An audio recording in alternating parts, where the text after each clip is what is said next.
Soy Roberto Pombo. Bienvenidos a Mis Preguntas, un programa de Prisa Media patrocinado por CAFAM, aliado estratégico en el crecimiento de más de 40.000 empresas en Colombia. Crisis migratoria, guerra comercial y proteccionismo económico. El panorama geopolítico está cambiando abruptamente y la diplomacia internacional se hace más importante que nunca. ¿Puede Colombia diversificar su mercado sin afectar su relación con Estados Unidos? Para este capítulo hablamos con Sandra Borda, profesora de Ciencia Política y Estudios Globales en la Universidad de los Andes, con Luis Fernando Mejía, director ejecutivo de Fedesarrollo, con la exviceministra de Asuntos Exteriores Tatiana Orozco, con el exgobernador de Antioquia Sergio Fajardo, con la presidenta de la Unión de Funcionarios Diplomáticos Unidiplo, Ana María Moreno, y con el empresario y analista Thierry Weiss. Soy Roberto Pombo y este es el capítulo 127 de Mis Preguntas. Bienvenidos. Hace un poco más de 2 semanas, el reloj del fin del mundo ubicó a la humanidad a 89 segundos de la medianoche. Este reloj es una metáfora que inició hace 78 años el Boletín de Científicos Atómicos y que sirve para alertarnos sobre lo cerca que está la humanidad de su extinción. Entre más cerca esté de la medianoche, más cerca de ese final estaremos. El año pasado estábamos a 90 segundos, lo que indica que las manecillas metafóricas del reloj nos acercaron más al fatídico destino y es lo más cerca que hemos estado. Protégeme, Señor, con tu espíritu. Protégeme, Señor, con tu espíritu. Este indicador varía cada año dependiendo de las catástrofes o eventos globales provocados por el hombre que acerquen a la humanidad a su fin. Cuando comenzó en 1947, estábamos a 7 minutos. En 1949, cuando comenzó la carrera armamentista nuclear, llegó a 3 minutos. Pero con el paso del tiempo, a medida que la Guerra Fría desescalaba y se firmó un tratado de prohibición de ensayos nucleares, ganamos tiempo y las manecillas se ubicaron a 17 minutos en 1991. Lo más lejos que hemos estado del fin del mundo en esta medición. Sin embargo, desde entonces se ha venido acercando cada vez más a la medianoche. En 1998 avanzó en forma dramática a 9 minutos por la incorporación de 2 nuevos países a la categoría de potencias nucleares. En 2015, el reloj siguió avanzando a ritmo acelerado y se ubicó a 3 minutos del final, y esta vez a la crisis nuclear se sumó otro motivo, el calentamiento global. Según apuntó el panel de expertos, abro comillas, estos fracasos del liderazgo político ponen en peligro a todas las personas de la Tierra, cierro comillas. Así han seguido las manecillas hasta ubicarse donde están hoy, lo más cerca que han estado nunca del apocalipsis.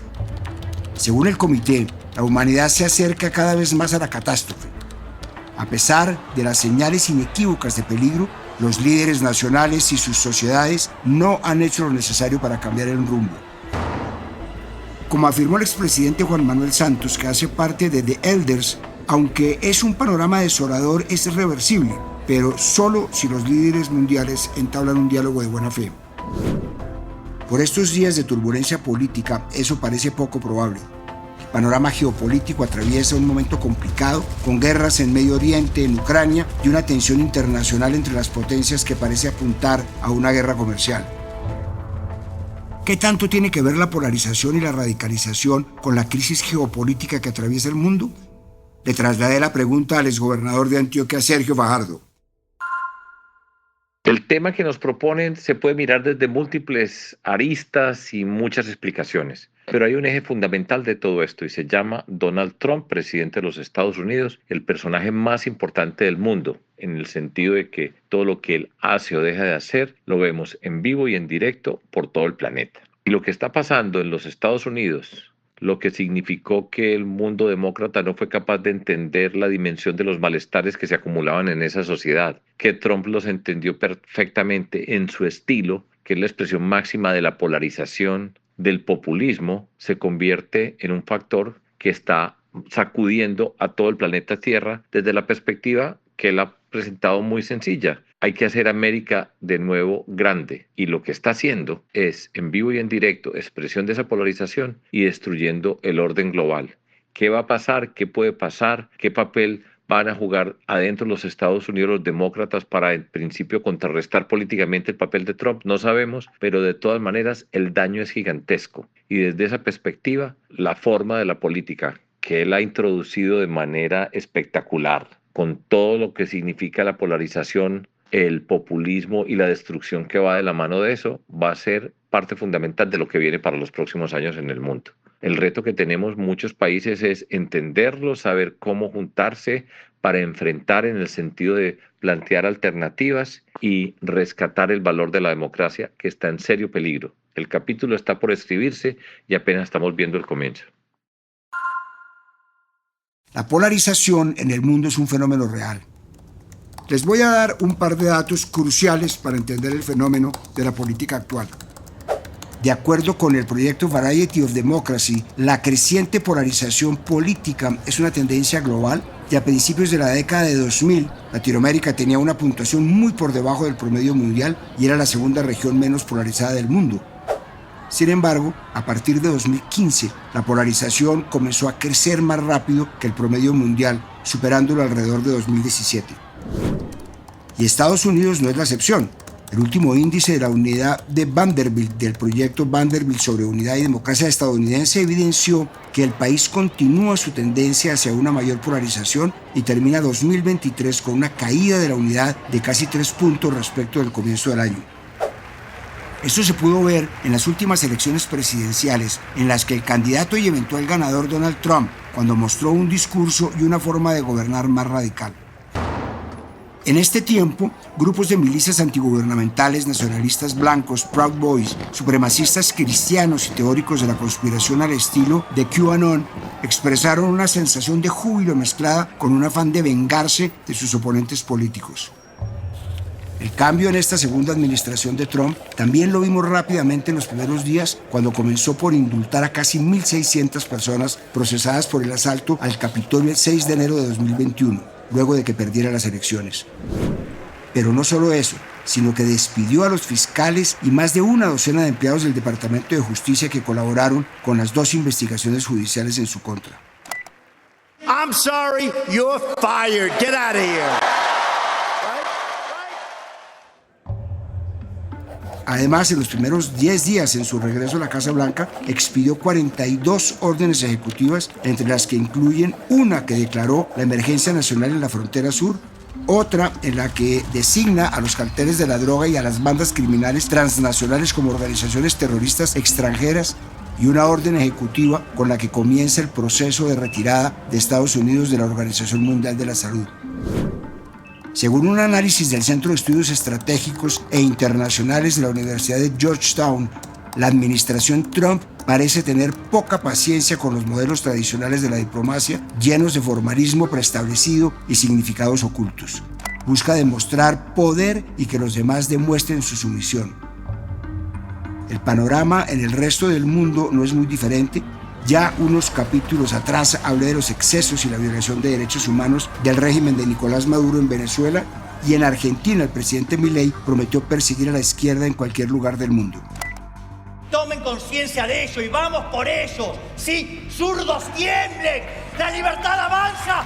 ¡Viva la libertad, carajo! Con este panorama, ¿cómo abordar la diplomacia en un mundo radicalizado y polarizado? Esto le contó Sandra Borda, profesora de Ciencia Política y Estudios Globales en la Universidad de los Andes. Lo paradójico del mundo en el que vivimos hoy es que los radicalismos, las medidas extremas y las medidas de hecho cada vez dan más frutos electorales, y eso también aplica para lo que sucede en el sistema internacional. Y eso es justamente lo que hace que hoy más que nunca la diplomacia sea un mecanismo para, por lo menos para reducir los daños que pueden producir esos radicalismos y a lo más para neutralizarlos. Sin embargo, se enfrenta a un dilema que no es fácil de resolver, y es que esos radicalismos son muy públicos, se hacen a través de redes sociales, pagan réditos electorales, mientras que la diplomacia no tiene ninguna de esas características, ni puede ni debe ser pública, no da créditos electorales y adicionalmente casi siempre se hace en silencio, nadie puede ver sus efectos, nadie puede, digamos, darle crédito por los beneficios que produce. Luego, estamos en un mundo en donde es cada vez más necesaria, pero está cada vez más debilitada porque está en una pelea constante con una forma de hacer política, el dogmatismo y el populismo que tiene todas las herramientas a su favor para ganar, mientras que la diplomacia básicamente se está quedando con muy pocas. No es fácil dilucidar cuál puede ser la solución a este dilema tan complicado. Lo único que tenemos claro y que es realmente preocupante es que esta situación es una situación que nos está aproximando inexorablemente a más y más conflictos internacionales y nos está alejando también inexorablemente de las formas pacíficas y diplomáticas de resolverlos. En la geopolítica es normal que haya disputas por intereses. El choque más reciente lo vimos hace pocas semanas y la noticia nos puso en estado de alerta un fin de semana entero. A través de una publicación a las 3 de la mañana en su cuenta de X, el presidente Petro rechazó un avión que provenía de Estados Unidos con ciudadanos colombianos que habían sido deportados porque estas personas venían encadenadas como si fueran criminales. Por supuesto, esto causó molestia en el gobierno de Estados Unidos y en varios sectores políticos. La reacción del presidente Trump fue lo que se esperaba. Le revocó la visa a los funcionarios del gobierno de Colombia, anunció el cierre de expedición de visas para ciudadanos colombianos y un incremento de 25% a todos los bienes que llegaran desde Colombia, y luego el aumento llegaría a 50%. Las alarmas se prendieron especialmente entre los comerciantes e industriales, y no era para menos. De acuerdo con el director de Fedesarrollo, Luis Fernando Mejía, solamente entre enero y noviembre de 2024, las exportaciones a Estados Unidos fueron por más de 13.000 millones de dólares, con un aumento del 7,6% frente al mismo periodo de 2023. Y casi una tercera parte de las exportaciones de Colombia tienen como destino ese país, lo que lo hace el principal receptor de la producción nacional. Por suerte, el cuerpo diplomático, todavía en cabeza de Luis Gilberto Murillo, entró en acción para intentar enmendar la salida en falso del presidente Petro y su teclado ligero en redes sociales. La tensión bajó a medida que los mandatarios cambiaron sus pronunciamientos y reacciones en redes sociales por los medios diplomáticos, hasta que finalmente llegaron a un acuerdo y las amenazas de Estados Unidos se reversaron. Más allá de quién ganó o perdió, lo que quedó demostrado es que las relaciones con otros países no deben manejarse al calor de las ocurrencias y pensamientos en redes sociales, y que precisamente para este tipo de incidentes sirve la diplomacia. México y Brasil tuvieron el mismo problema que Colombia, es decir, recibían a sus ciudadanos deportados en aviones militares, esposados como si se tratara de criminales. La diferencia fue la respuesta de estos dos gobiernos que tramitaron sus quejas a través de las vías diplomáticas. Este incidente también sirvió para que le llovieran críticas al presidente Petro, que ha asumido un rol más discreto y tibio, en palabras de sus propios seguidores, frente al régimen de Maduro en Venezuela, con el que se ha mostrado conciliador. Por supuesto, es entendible no querer romper relaciones con un país con el que se comparte una extensa frontera tan porosa y con el que se comparten empresas y negocios. En Venezuela, el presidente Petro ha intentado servir de mediador entre la oposición y el régimen de Maduro. Sin embargo, sus esfuerzos no le han rendido frutos y en los dos bandos desconfían de él. Y eso, el que estaba al frente de eso se llama Enrique Márquez, parte del golpe de Estado que quieren dar en Venezuela. Aquí no hay ángeles, y menos en los opositores. Para los que andan defendiéndolo, ¿oíste, Petro? Defiéndelo. Que estás defendiendo a un niño de pecho. Puede ser tu amigo, pero es un delincuente. Lo que resulta más paradójico de todo lo anterior es que Estados Unidos y Venezuela hayan tenido una reunión para acercarse diplomáticamente y nos deja en medio de un sándwich en el que las relaciones con los dos países pasan por un momento tenso. Busqué al empresario y analista Thierry Weiss para que me explicara cómo mantener la relación diplomática con Estados Unidos sin salir perdiendo en temas económicos y sociales. Conforme van pasando los días, comienza a notarse que no es imposible hacer acuerdos con Trump. Él no está usando el poder de Estados Unidos para imponer agendas ideológicas, sino para lograr concesiones específicas sobre cuestiones específicas de países específicos.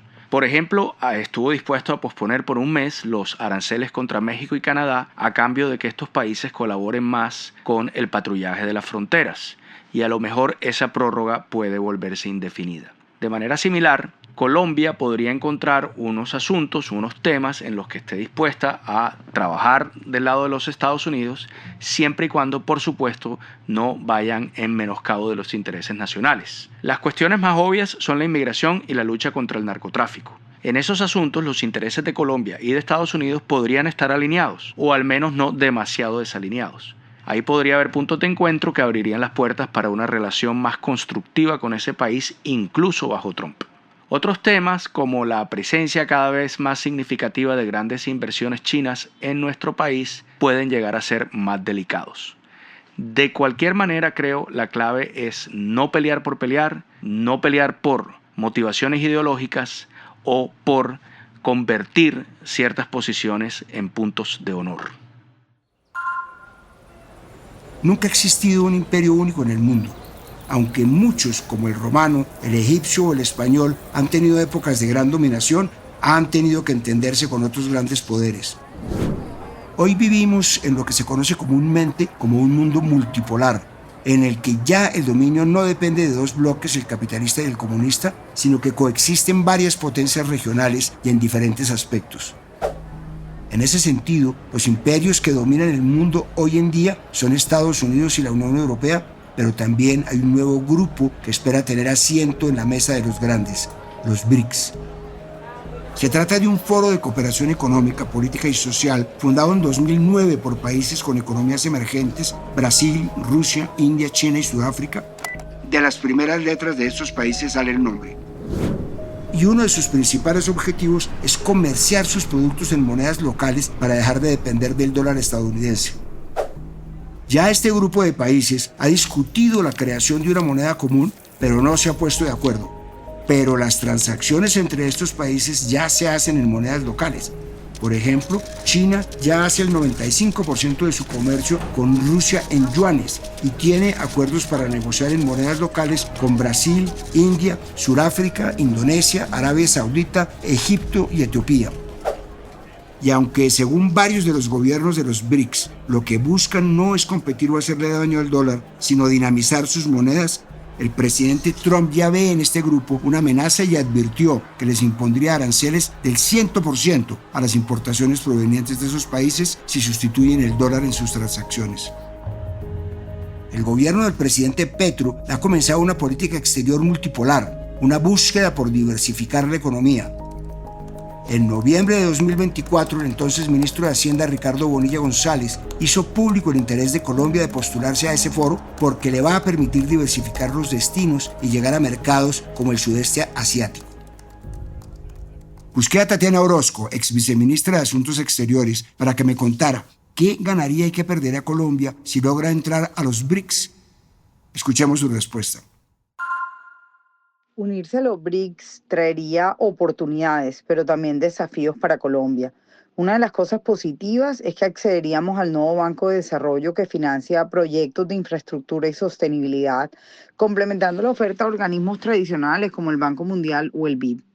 Y eso también nos permitiría fortalecer el comercio con China e India, que son mercados claves para sectores como la agroindustria y la tecnología. Sin embargo, el reto principal sería la alineación geopolítica. Nuestra relación con Estados Unidos y la Unión Europea podrían verse afectadas. Además, los BRICS tienen dinámicas económicas y políticas muy distintas a las nuestras, lo que nos exigiría redefinir nuestra estrategia de integración para maximizar beneficios sin comprometer nuestra estabilidad. Colombia debe evaluar con pragmatismo si entrar a los BRICS fortalece su crecimiento sin comprometer su estabilidad macroeconómica ni sus alianzas estratégicas tradicionales. Amenazas como las que hizo el gobierno del presidente Trump a los países BRICS no son nuevas.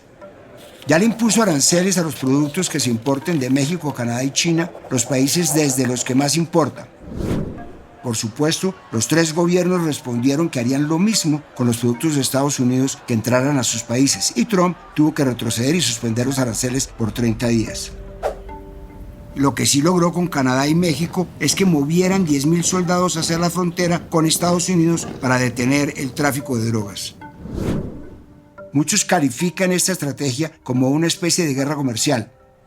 La idea de poner a Estados Unidos primero, con la que se retira de varios tratados y de la OMS, junto con una política proteccionista y aislacionista, puede salir muy mal para todo el mundo. Porque además de retirarse del Acuerdo de París, la eliminación del Plan de Financiación Internacional de Estados Unidos para el clima, en el que invertían $10.000 millones anuales, prometió eliminar los subsidios a las turbinas eólicas y los vehículos eléctricos que se venían haciendo. Para varios analistas, esa actitud le puede jugar en contra porque el vacío que está dejando el país norteamericano muy rápidamente lo está ocupando China.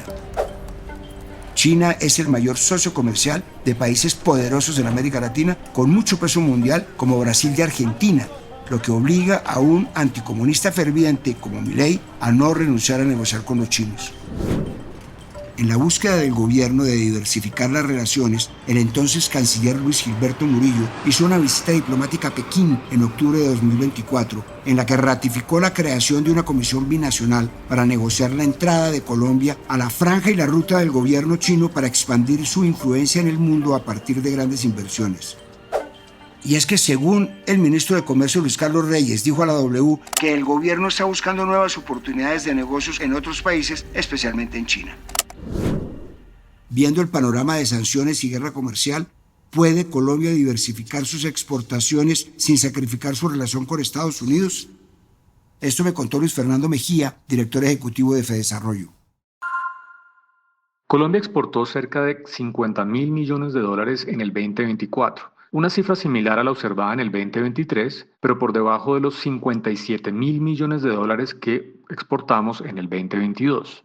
Ahora bien, dado el tamaño de la economía colombiana, nuestro país debería estar exportando entre $70.000 y $80.000 millones al año, una cifra que es un 50% más grande de la observada actualmente. Esto requerirá, por supuesto, una diversificación de los destinos de exportación de nuestro país. Actualmente, nuestro principal socio comercial es Estados Unidos y casi un 30% de las exportaciones que hace el país van a Estados Unidos. Colombia debe aprovechar nuestra gran cantidad de tratados de libre comercio, mirar nuevos mercados, nuevas fronteras que permitan aumentar estas exportaciones que actualmente están en cifras por debajo de lo que deberían ser dado el tamaño de nuestra economía. Diversificar los destinos de exportación no quiere decir sustituir. No hay que disminuir las exportaciones a un destino, hay que aumentarlas a otros destinos nuevos, generando así fuentes de crecimiento adicionales para la economía colombiana, oportunidades de empleo y oportunidades de inversión. Esto requerirá un trabajo coordinado entre el sector público y el sector privado, identificando los cuellos de botella que no permiten que nuestros exportadores aprovechen esa gran cantidad de mercados externos a los cuales podemos acceder a través de tratados de libre comercio. Y en todo este espectáculo geopolítico, ¿cómo está parada la diplomacia colombiana? El servicio diplomático es quizás de los que más se usa para pagar favores políticos y, aunque no es una costumbre nueva, en este gobierno se ha mantenido la tradición. Según una investigación del medio Vorágine en 2023, en las 88 designaciones diplomáticas que se hicieron hasta entonces en este gobierno, ha habido políticos investigados por corrupción, community managers sin título profesional, una técnica en diseño de moda, una amiga de infancia de la primera dama, un hombre que es nombrado cónsul en 2 ciudades distintas y una de las exesposas de Roy Barreras. La investigación encontró que entre el 7 de agosto de 2022 y el 1 de marzo de 2023 llegaron 88 colombianos a misiones diplomáticas como embajadores, cónsules, ministros, consejeros y primeros, segundos y terceros secretarios de Relaciones Exteriores. De todos estos nombramientos, el 62,5% no pertenece a la carrera diplomática. Y es que la carrera diplomática, como lo indica su nombre, tiene todo un recorrido que deben cursar quienes aspiren a ocupar esos cargos. Muchos de los escándalos de este gobierno vienen por las personas que escogen para esos cargos. La lista de cónsules, agregados y embajadores que han sido nombrados sin tener experiencia diplomática es larga. Pero, además de esto, muchos de los nombramientos han sido demandados o echados para atrás por la presión y las denuncias. Uno de los casos más recientes es el de Daniel Mendoza, el escritor que fue nombrado embajador en Tailandia. La defensora del pueblo, diplomáticos y feministas rechazaron el nombramiento por comentarios misóginos de Mendoza en redes sociales y el presidente lo defendió. Por ahí me están diciendo que no puedo nombrar al señor Mendoza de embajador, el que hizo el Matarife. porque salieron unas fotos de él desnudo con unas señoras. Las señoras no dicen que fueron a la fuerza, sino que les gustó el momento. Oiga, ¿cómo esperan que un gobierno libertario y progresista prohíba el amor y hacer el amor? La presión llevó a que el escritor no aceptara el cargo. Este no es el único caso. Ya el servicio diplomático ha tenido que retirar a varios embajadores por demandas, como el caso de Moisés Ninco Daza, embajador en México, que fue retirado por una sentencia del Consejo de Estado que declaró nulo su nombramiento por encontrar que no cumplía con la experiencia requerida. En noviembre del año pasado, ese mismo tribunal suspendió el nombramiento de Andrés Hernández como cónsul de Colombia en México porque la Cancillería se saltó las reglas al designar al funcionario que ha sido señalado de estafa, misoginia, negligencia y acoso laboral. ¿Es posible despolitizar la carrera diplomática? Le trasladé la pregunta a la presidenta de la Unión de Funcionarios Diplomáticos, Ana María Moreno. Creo que la pregunta no es si es posible despolitizar la carrera diplomática, sino si es posible despolitizar el servicio exterior. Yo le cuento a la audiencia y agradezco mucho estos espacios porque siento que hay confusión constante al respecto, y es que en el servicio exterior hay dos tipos de funcionarios públicos, por decirlo así. Unos de carrera diplomática y consular, los que nos metemos a la carrera diplomática, y los que son nombramientos provisionales de acuerdo a expectativas o a dinámicas que se dan en las administraciones de turno y en los gobiernos de turno. La carrera diplomática no está politizada, se desarrolla a través de un concurso público gratuito dado en todo el país y que de hecho ahora se está aplicando a convocatorias en algunos puntos en el exterior, donde se puede presentar cualquier colombiano o colombiana interesado en servir a través del mérito. O sea, no se ingresa a través de acuerdos políticos ni palancas. Entonces, volviendo al tema, el otro tipo de vinculación, que es a través de la provisionalidad, que sabemos que no es la herramienta idónea para surtir el servicio exterior, y lo sabemos desde la Unión de Funcionarios de Carrera Diplomática y Consular, el sindicato que yo tengo el honor de representar, es porque los tribunales y las instancias judiciales en Colombia nos han dado la razón en ese sentido y hay sentencias al respecto. Entonces, las personas que están nombradas en provisionalidad es donde se dan esas dinámicas de politización a las que hace referencia esta pregunta, y es donde se ven estos ejemplos de nombramientos de personas que terminan de pronto involucradas en escándalos, etcétera. ¿Cómo despolitizamos el servicio exterior? Pues teniendo cada vez más diplomáticos de carrera diplomática y consular representando al país y sirviéndole a los colombianos en el exterior. Nosotros somos funcionarios técnicos especializados que representamos la diversidad del país y que exhibimos las mejores calidades. Una buena noticia con respecto al reloj del fin del mundo es que, a diferencia del tiempo real, sí puede retroceder. Una noticia menos afortunada es que para que esto pase dependemos de la capacidad de consenso y diplomacia de las personas que dirigen el mundo. Ojalá haya suficiente altura y entereza para que lo logren. Soy Roberto Pombo y este fue el capítulo 127 de Mis Preguntas. Nos vemos en el próximo capítulo. Y les recuerdo, el libro Mis Preguntas ya está a la venta en todas las librerías del país. A partir de este momento, este capítulo de Mis Preguntas queda disponible en todas las plataformas de podcast. Este episodio fue posible gracias a CAFAM, aliado estratégico en el crecimiento de más de 40.000 empresas en Colombia. Dirección: Roberto Pombo. Producción general: Juan Abel Gutiérrez. Asesor editorial: Daniel Sampero Espina. Guiones: Juan Abel Gutiérrez y Johnny Rodríguez. Producción de campo: Marcela Salazar y Lucía Beltrán. Postproducción de audio: Carlos Bernal.